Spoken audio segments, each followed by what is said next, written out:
Alright, back with another project from Lizard Landscapes. This canyon here took me quite a long time to make, but hopefully as I go along I'll show you how you can learn from my mistakes and possibly create something similar in a much shorter amount of time. So I think I started on this in November of 2015, and as of now, as I'm creating this voiceover, it is August of 2016. So definitely the longest I have ever spent on creating a project. Even had to create a poor man's exhaust system because I worked on this all throughout the winter months. So I had quite a few issues with the scale. Started off in a completely different scale where it was at least the sections I was working on were much larger, and just at one point realized that it just wasn't working, didn't look right, and so completely started over. I can't remember how many weeks or months I had potentially spent on that different scale. I'll show a little bit of that scale and how far I got a little later in the video. But just realized the scale wasn't working, and then started experimenting with how do I do this in a much smaller scale. With the larger scale, I felt I was not conveying enough of the look of the canyon, and had to switch to a much smaller scale. This is roughly 3 feet by 3 feet. It's a little bit oblong in areas, but the larger scale that I was working on would have either taken over the whole room or not conveyed enough of the structure to really give the viewer the sense that it was trying to convey a canyon. So using some different lighting techniques, you can simulate a sunset or like a twilight look just in putting gels over lights. So let's go ahead and get started. First of all, you want to, if you're using hot wires, as I am, I'm close to an open window, using a couple of hot wires from the hot wire foam factory. So, and really this project would have been impossible without the use of hot wires if I had just tried to use a knife. Plus you also want to use a gas mask, preferably a professional gas mask like this to protect you from the fumes. So cutting through chunks of polystyrene. So this is how the project started. Creating a base, and I've got those 3 kind of projections, or at least the design for the projections of rock. And so started off in a much larger scale, but it just really wasn't looking right. But I'll show a little bit of this. So really can give you a sense of you can get however so far in a project, and it's not the end of the world to start over. So this is really all the further I got with the project in the initial stages. So you can see did quite a bit of work on the front there with the hot wire and trying to do some of that detail and trying to make it look like rock. So that's all the further I got with that version. Still have that, probably use it for scrap later. So then completely started over with trying to experiment with how am I going to do this in a much, much smaller scale. So really just using, for the most part, pieces of polystyrene that are 3/4 of an inch thick. So at this stage, just really experimenting with how do I convey a canyon with this small of a scale, and using the hot wire. And like I say, if I had tried to use either a razor blade or a knife to cut out these pieces, especially the system that I'll show that I ended up using later, it really would have been impossible without the use of a hot wire. So here going through, creating some angled pieces that every other layer of a canyon really kind of conveys. So here I've got a 3/4 of an inch thick chunk of polystyrene, and I'm trying to cut that in half. So using a straight hot wire, a really long one, I don't know if that was the 8-inch, but trying to cut through one side of it and then turning it over and trying to cut through the other side. So the issue with this, obviously, is that you can really start to have some uneven issues. And the trick, which is really just, from practice and trying to get those two pieces to be similar in width, which was roughly 3/8, which is half of 3/4 of an inch. So this piece right here was really the first section that really started to look a little bit like a canyon wall, if you see right there. So that was really kind of the first piece that started to work. And so from that point on, I kind of just built on that technique. And so really just trying to plan out, and still not really knowing what I was doing as far as trying to plan this out, and drawing out some sort of a basic shape there with a marker on a sheet, and trying to create a shape that'll wrap around these other shapes. And some of those other shapes I ended up not even using, started over, because they were before I kind of came up with this system of building up layers. So I've got this section where I've drawn this design out with like projections of rock, and then cut around it about 1.5 inches. And so you can see how it's fitting in there with the other sections.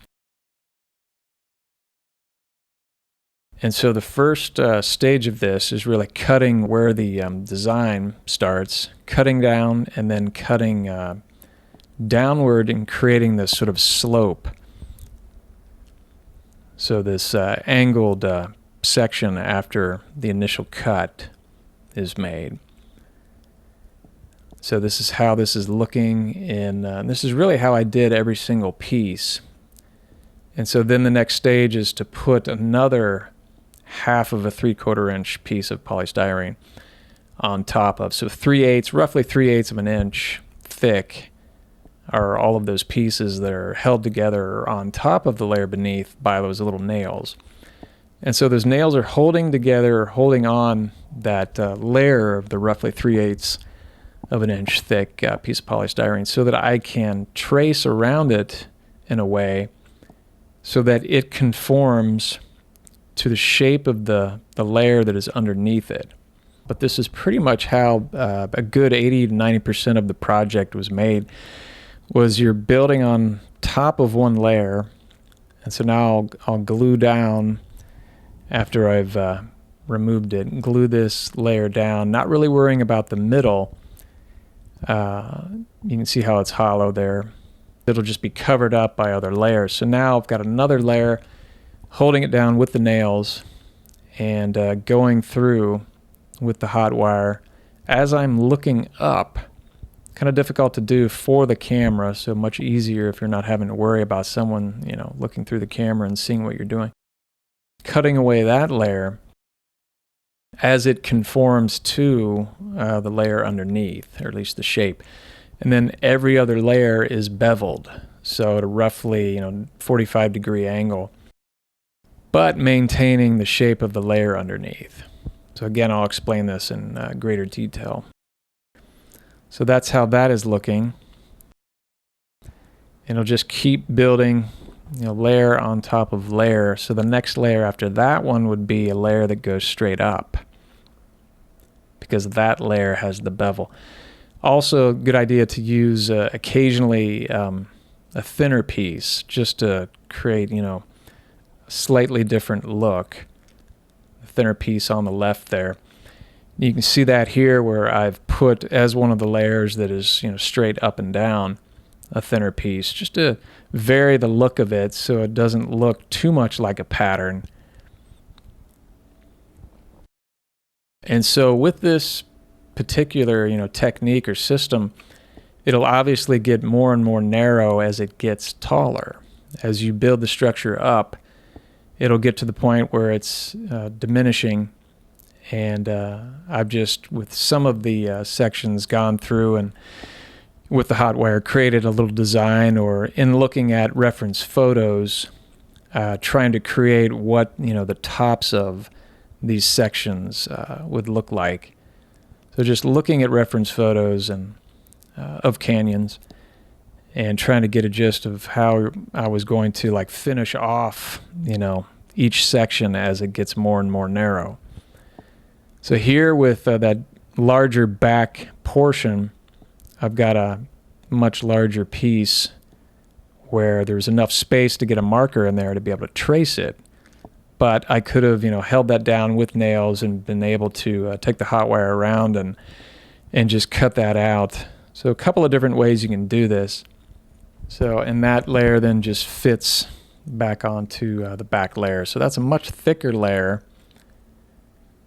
So here we've got the centerpiece drawn out with a marker, the design of the base, and then cutting right at the edge of wherever the design is, down maybe a couple millimeters, and then creating that slope. So this is really just how I did it. Obviously you could do this in a slightly different way, but it seemed to work for me. And then next layer, putting that on. Here's an example of using a much thinner piece to create a slightly different look to a layer. So in this little section, you've got the design, drawing out the design. Then the next layer above that goes straight up. The next layer beyond that is an angled layer, so roughly 45 degrees, but while maintaining the shape of the layer underneath. And the next layer goes straight up, and so on and so on.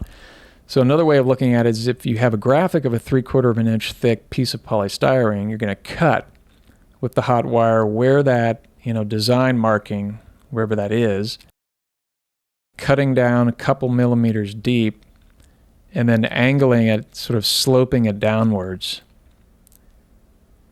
And that cuts off that, excess.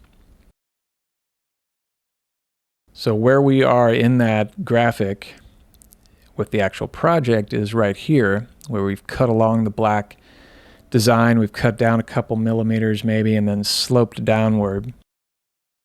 Then introduce another piece of the 3/8 of an inch polystyrene, which is really half of a piece of a normal section, cutting off the excess according to what the design of the layer underneath is. So here's an example of like that back wall section where you've got a section or a piece of polystyrene and you're looking up underneath it to be able to figure out what the shape of the layer underneath is. So either tracing it or in an area like that, being able to just eyeball it. So introducing another piece, 3/8 of an inch polystyrene, making a cut wherever the shape of the layer underneath dictates. And then that layer I would bevel, so roughly 45 degrees. So this section depicting that where it's beveling it with the straight wire. And then introducing another piece, and it just goes on and on like this, where you're looking up underneath to be able to figure out where the design of the layer underneath is, cutting accordingly to the layer above it, and you can really start to see the look of a canyon with this design. And like I say, varying it with different thicknesses, just to kind of get away from it looking too much like a pattern. But then obviously the rest of it would just get more and more narrow because you have every other layer beveled. And it just kind of, naturally becomes more narrow as it goes towards the top.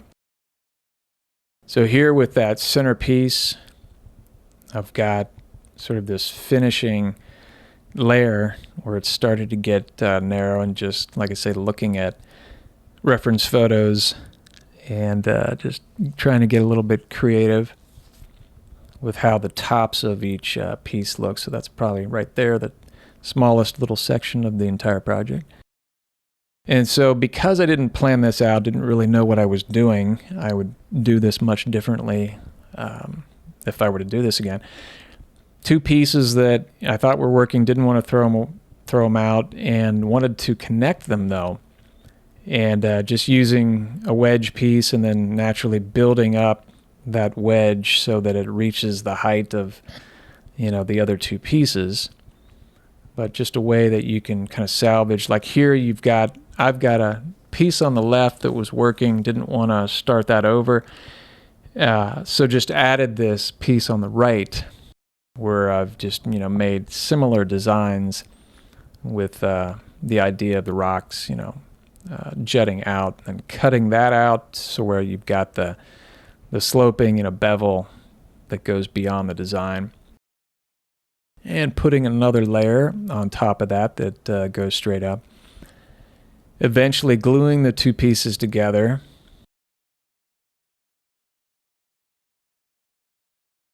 And that's how that is looking at that point. So what I'll do is with this, go ahead and show this process again where I've got two sections. So I cut out an enormous amount of those, like half of a sheet of polystyrene sections, the roughly 3/8, and using little nails, just keeping them in place, and then taking the hot wire as I look underneath in a way tracing it so that it conforms to the shape of the layer that is underneath it. So this was probably tall enough where I could have gotten a marker in there, to get that shape, but it may have actually been easier to skip the stage of the marker. But so here with that back piece, it got to where, it was as tall as I had wanted it to go, and yet it had not diminished up until, it had reached a point like some of the other pieces. So I just decided, well, this will just be the flat section where the trees are growing, but created some designs in there, as you hopefully saw. But here, again, really not having a plan, but decided at this point that I needed the entire thing to, develop beyond the first section. So in a way, doing the exact same thing, but it's kind of reversed, where I'm tracing around the piece trying to conform to the section above it. So I did this twice in creating a couple of different layers where it extended. Another thing you can do is with shaking the straight hot wire and creating some texture. But I went back in with that same hot wire and created even more texture. As with every project I always have these openings or gaps where I either take slivers of polystyrene, or as I'm doing here, just use some glue and try to patch these openings up. The other thing is, because I did not use a mortar, I think for the first time, no grout or foam coat, I did end up using bounce, but no mortar. So I'm going to pick off all of these little threads that happen, these foam threads, only because I'm using the hot wire. These threads end up happening.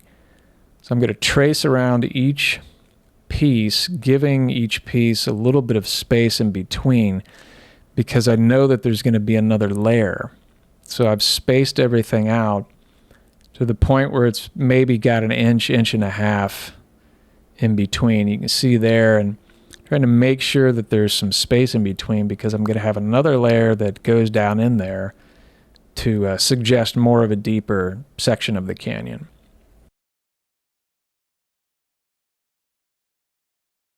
So then in between each of those tracings, I'm going to draw in the middle of that. So this is where I will end up cutting. And really this process is so that all of those sections will be able to fit back together. So even here where it got a little bit wide as far as, the river. So this will really be the only section where the river is just a little bit spacious. But did a test piece where, so I didn't quite know what, to expect, didn't know if this was going to work, and taking the hot wire and shaping it accordingly to try to get that bevel. And so it's always good to try to do a test piece sometimes in trying to make sure that you're not going to either ruin a piece that you've spent a lot of time on, or just out of curiosity of figuring out, is this going to work? So removing all of those pieces from a base of 3/4 inch polystyrene and going to cut along all of that sort of darker magic marker section, cut each of those out, and then got the hot wire shaped accordingly where it's got a little bit of a bevel, and going to try to cut all this excess off, but at the same time trying to maintain the shape of the base. So right there, because it all has to fit back together. So, and obviously you can use the hot wire in such a way where you're moving it back and forth in order to create some texture. But I didn't quite like how it turned out as far as the look. So as you can see on the right, ended up creating a little bit more texture with the flexible hot wire, and just going through each section to make it look a little bit more realistic, a little bit more organic. Having lines going off, so where it's not quite perfectly straight up and down. You can also take the straight hot wire and just trying to create some lines that go back and forth, try to create some texture and detail that way.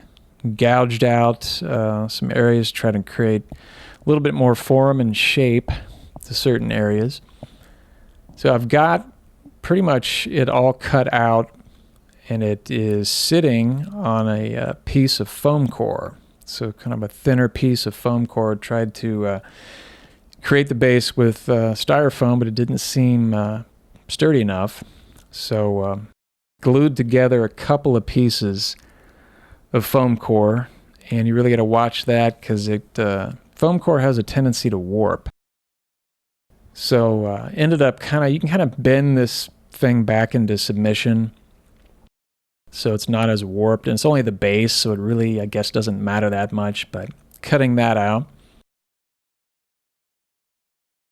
And be sure and watch this. All right, time for intermission. I've had these in a number of videos in the past, as I feel compelled to share the most important thing anyone could ever know in this life, and that's that God is real and this world and your life is not an accident. Think about what some of us have been taught in school and elsewhere, that the concept of nothing somehow created everything, that somehow unguided nothing combined with time and chance brought us to where we are now. It really seems like, to a lot of us, to be a plausible explanation of how everything came to be. And yet there are many issues, one of which is that scientists have not been able to recreate the basic human cell from scratch. Too complex, too intricate and elaborate. Some would say that they shouldn't have to start from scratch. The problem with that is, nothing did.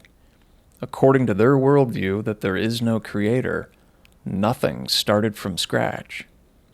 Even if they were able to do this successfully tomorrow, wouldn't it still be surprising and compelling that it took this long to do it? When you take everything into consideration, the buildup of intelligence over the years, the pooling of the minds, which is to say the building upon what a scientist has discovered who came before you, the money and technology we have today, human beings can't do it, and yet we're to believe that somehow unguided nothing did. I understand how someone could believe that a canyon, for example, happened by chance. Even though I obviously like canyons, think they're fascinating, and believe God created them, but I can also understand how someone could think they are just accidental formations that happened over time. A river takes the path of least resistance and carves out a canyon. No real decisions were made there. But we know there were decisions made when the human body was formed, decisions that the concept of nothing could never make. The decision of having blood in the body, the decisions that blood would carry oxygen and nutrients to the cells, thousands of decisions had to be made, all needing the element of intelligence to be carried out. Quite different from how a natural canyon may have been formed. If there is a creator, then you're not an accident. If there is a creator, then what you do and say matters. In the Bible, Matthew 12:36 says, "But I say unto you that every idle word that men shall speak, they shall give an account thereof in the day of judgment." This presents a problem without the idea of the Savior. Thankfully, the Bible also mentions a Savior, Jesus Christ, who paid for your sins and mine when he died on the cross for all humanity. He is asking that you believe in this, repent of what you have said and done, and turn towards godly living, which is to say, turn against sin.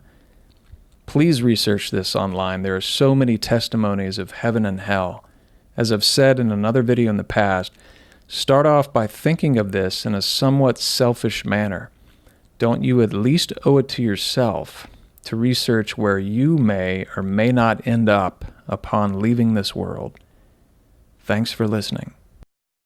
All right, back to the project here. I've got the foam core, and I'm going to cover it in a good layer of bounce. Watered down bounce, I guess, if I remember right. And I'm going to cover both sides of it. So one side after the other, so trying to cut down on the warping. And you can see the oven grate there that I've got a little weight on. There's also another oven grate, whatever you call them, underneath that, so that the wet piece of foam core does not, lie directly onto that table that has a garbage bag. So just protecting it so that you can do both sides at the same time and have it, sitting on that grate. And a weight can also help with the warping. So I'm going to go ahead and glue down each piece that still have that other layer, the base, to glue it down. And I did not glue any of the pieces down onto the base of foam core for some reason. So using the poor man's paint gun to apply a good layer of thinned down bounce, because I didn't use a layer of mortar, so didn't use a grout or foam coat, but still wanted to add some strength and try to protect this. Also didn't want to paint directly onto styrofoam. So adding a layer of thinned out bounce, also from the hot wire foam factory. So you can use this in just watering it down, having it in a container, and then using a brush and trying to get in as many areas as possible. Sometimes the paint gun works, sometimes it clogs. Really just using a water bottle from a dollar store, and however much water, maybe a quarter or less of the bottle filled up, and then putting some bounce in there. It really just takes some experimentation.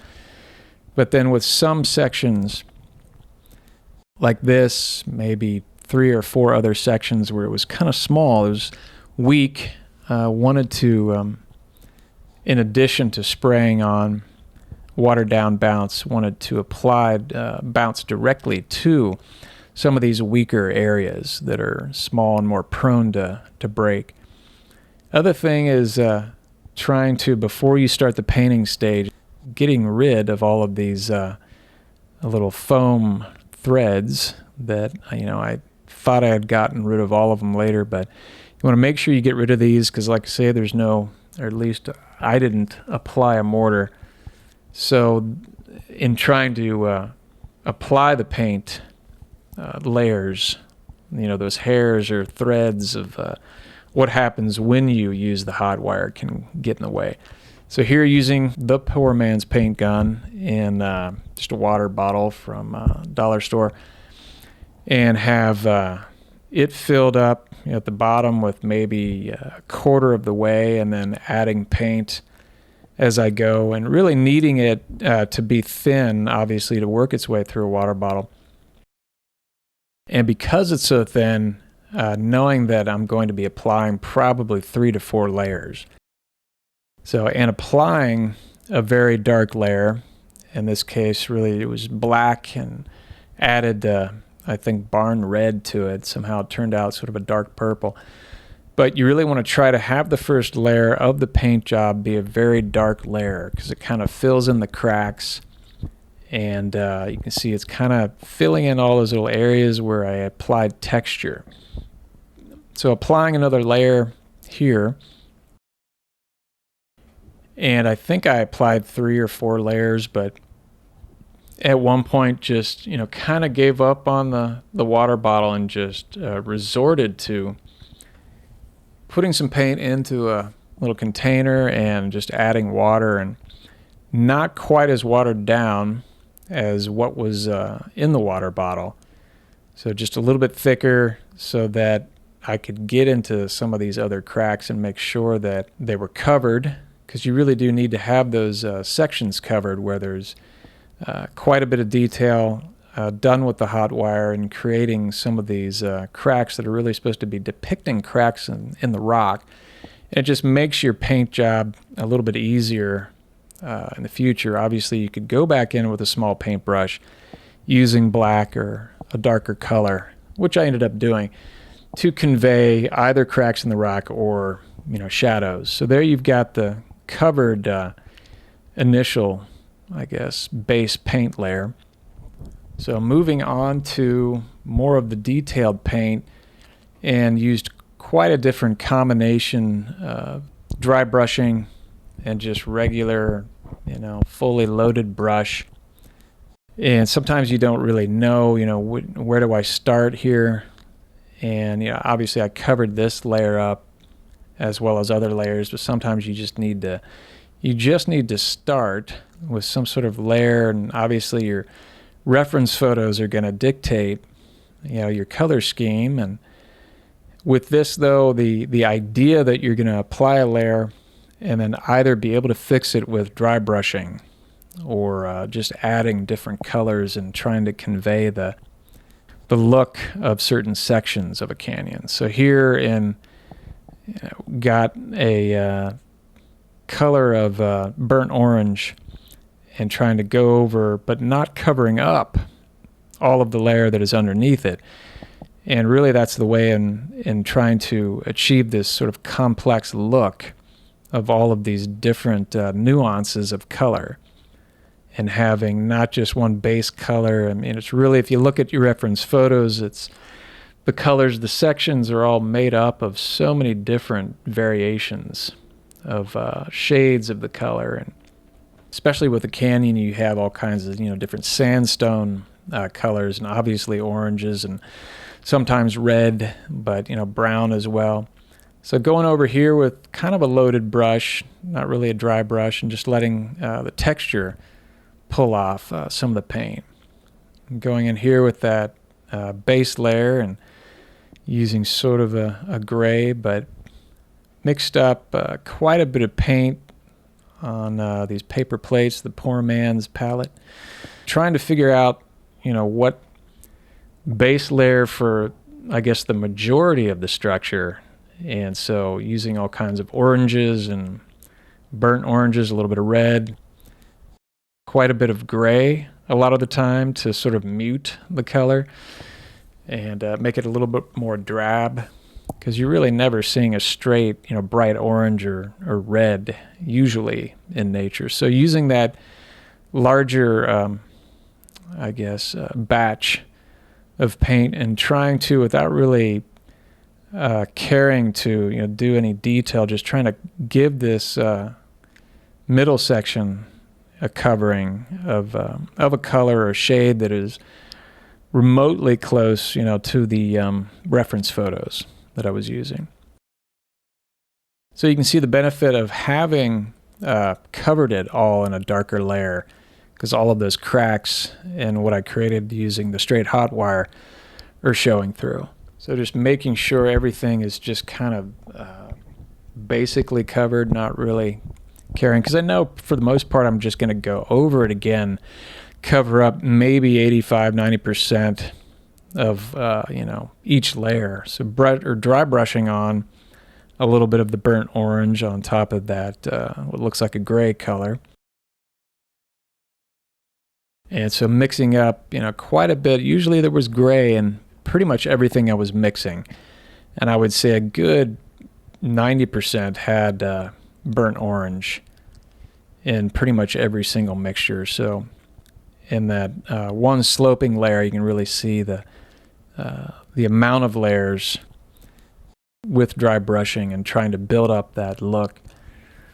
And then using a much brighter orange, almost yellow, and combining it with burnt orange and trying to go back in and do some sort of finer detail with conveying, sort of a separation of those layers, and using this sort of thinner brush in creating more fine detail. So this was something, I ended up using, I think I've used this in the past, where in trying to conserve paint, had a little leftover section of, one experimental piece of the canyon, and just allowing that, or really you could use anything, a spool of thread, just to keep the baggie from touching the paint, just to keep it off of the paint. But having something like that, being able to put your paint that's on some sort of palette, doesn't have to be a paper plate, into a baggie and then spraying it with water maybe a couple times a day, and you can really extend your paint by 2 or 3 days. Obviously saving money on paint, but not having to then remix that color and trying to match it. So going in here and trying to use maybe the texture that the hot wires left behind, and trying to cut out each of those layers.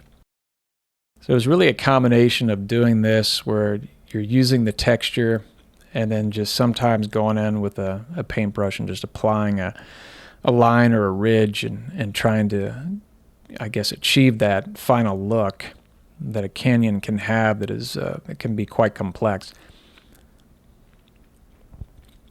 So just trying to go in and fill in certain layers, just sometimes blocking in color and then going back in and either dry brushing over top of it or using different techniques, such as taking a brush and tapping in some color, is to try to define certain, I guess, sections of the rock.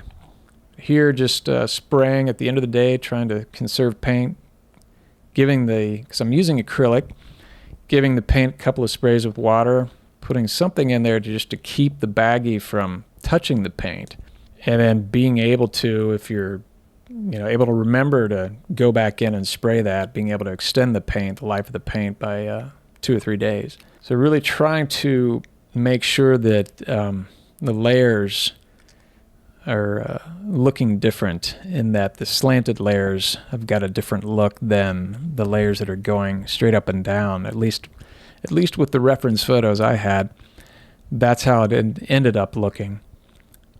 So here, using mixing together some very light orange, so white with just a little bit of orange, and trying to convey that layer of kind of bleached, worn rock at the top.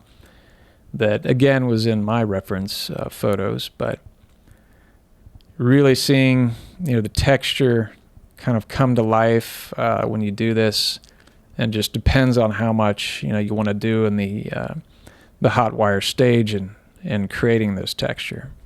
So doing some of this work beforehand can really, in some ways, make your painting much easier, or at least with this, seem a little bit more effortless. But you can always go back in with a smaller brush and try to convey this with adding black or a very dark brown, and creating some of those cracks artificially, or what could be thought of as shadows. So here, painting, making sure that that base foam core is somewhat similar to the color scheme that the sculpture that is going to be sitting on it is. So just using a brown, and then I think later went back in with a burnt orange and dry brush that to just try to, as much as possible, get it to match the actual structure of the canyon.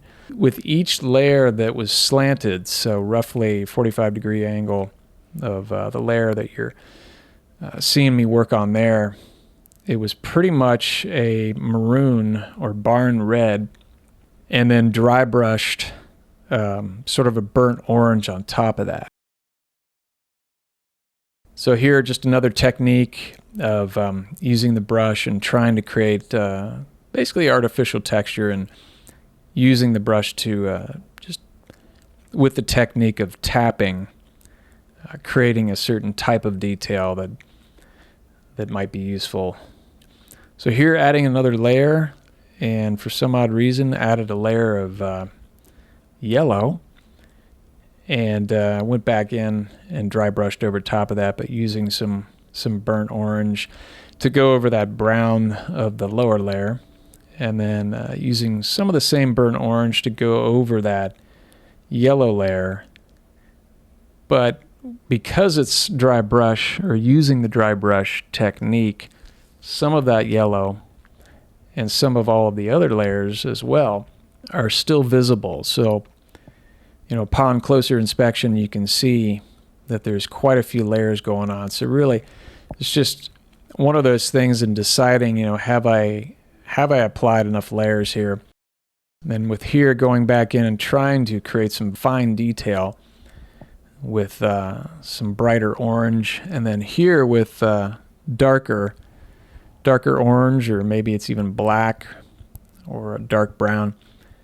But with this technique, trying to edge out some of the layers, ended up noticing, at least in my reference photos, that some layers had this look of maybe a little bit more of a worn rock look. And sometimes with this technique of edging out one of the layers, it can really make it pop or stand out. So with this top layer that is flat, even though later I will be applying green and then applying the model railroad trees or foliage, wanted to make sure that for the most part it was still, I guess, matching the color scheme of that rock layer that would be underneath the green layer. So mixing together some very dark green, just some green and black, and going over, at least in the center, and trying to cover all of that area, but leaving a little bit towards the edge. Then using a toothbrush, kind of trimmed it up so that it would be a little bit more flat, and using this technique of stippling so that it's kind of suggesting the green growth kind of encroaching towards the edge of the canyon. And then making sure to paint in the river. So using just a very light brown, basically a beige, and trying to convey the river that cut this canyon out. So going through each piece, as in the separating sections of each piece where they all meet together. Of course, making sure beforehand that there's a little bit of space so that you can see the indication of a river. And then trying to convey another layer towards the top there, and then just really trying to just put a little bit more detail in, leaving a little bit of space here and there where you can see the lighter orange, so that it doesn't just look like a stripe was painted. So I think I've finished the paint job. So it is on to the ceiling stage. So even though this is not for a living creature, just really as a sculpture art piece, I'm still going to seal this with the sealant. Slightly different type of sealant. This is one that leaves behind a fairly good matte finish, as opposed to other sealants, that I've used in the past that are really created for a living creature, but leave behind more of a glossy finish. So I think this is the same sealant that I wound up using for the autumn-themed waterfall. So I'm going to cover this in 2 layers of the sealant and discovered a couple of different areas where for some reason the paint didn't reach. So I'm just going to go back in and try to cover those areas with paint and then reseal it. So knowing this, you can just go back in years later if it needs, you know, a spot check here and there with being able to repair some damage. But here we've got, you know, the model railroad foliage, and really I bought too large of a scale. So I've got this extra coffee grinder that I actually used to use to grind up kitten food and raising Blaptica dubia roaches. So grinding this up didn't work perfectly, but at least created a slightly different, you know, smaller scale that was a little bit more appropriate to the scale of this project. So instead of going back to the store and either, you know, getting a different scale of trees or exchanging or, you know, getting a different one to be able to have a variation, you can do that where either, you know, blender or coffee grinder I think would work better. But painting on a layer of sealant and just kind of spreading out a good layer of the trees on top, and then using the same sealant and spraying down a layer to kind of fix that in place. And then going back in and spraying a little bit of sealant using some colored sand. Really wanted to have some variation in the color of the green. And so instead of, again, trying to save money, instead of trying to get all kinds of different colors, you can use fine grain colored sand, or I think dry brushing on a different color, in this case green, could have also created some of those variations to make it look a little bit more realistic. And then I'm going to make sure I seal all of that paint that is on the edges where the entire structure will be placed down, really just on this front edge. But a little bit of it will be in view, but just to paint that and make sure it's sealed up. But the sealant that is on top of the river, which is conveyed right there, you really want to have that be a glossy sealant to sort of convey the look of water that the river is running through this canyon.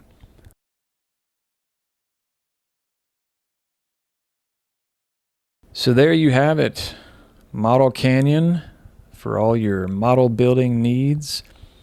It's a conversation piece for your living room or anything else for that matter. So be sure and check out that intermission that is in the middle of the video. I'll provide a link there for you to be able to view that again. So as always, thanks for watching.